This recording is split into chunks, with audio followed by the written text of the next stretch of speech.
We have some almonds. Ora abbiamo delle mandorle. And, well, you just need to be aware it's not the same if you go with seeds. Again, have 1 liter of water, but you don't need to do it like this. Quindi c'è ancora 1 litro d'acqua come prima, però non è che è obbligatorio farlo. You can try out.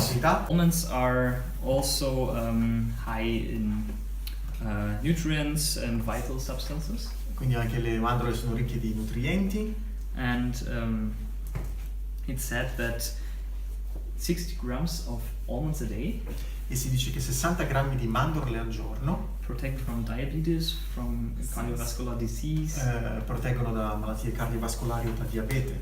and from high cholesterol. 6 grams? 60 60 grams. Well, these are all 60 already grammi. these are already 100 grams. So. Questi sono già 100 quelli che abbiamo messo. And possibly it even leads to an improvement of the bone density without gaining weight. The what? The Bone density. Density, ok. Density, yes. Quindi aumenta anche la densità delle ossa.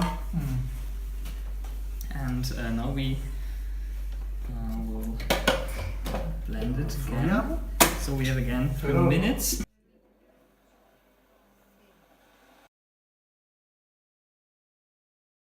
Fatto. And now, dopo il beneficio, però.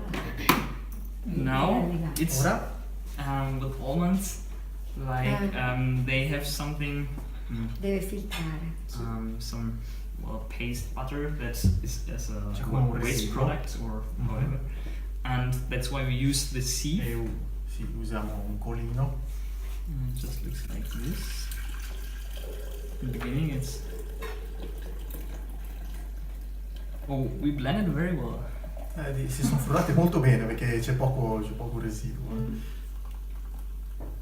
E il bimbi è una grande macchina ormai. Okay, Sì, so esterno. you just give it like this, Si mette quello che c'è diciamo il fondo. and the Passare liquid, con un the cucchiaio. liquid milk will go in, and Quindi ci sarà ancora un po' di liquido che finirà. the waste you can use for some other Anche stuff. lo scarto, diciamo così, si può usare per altre Just cose. experiment Certo. with it.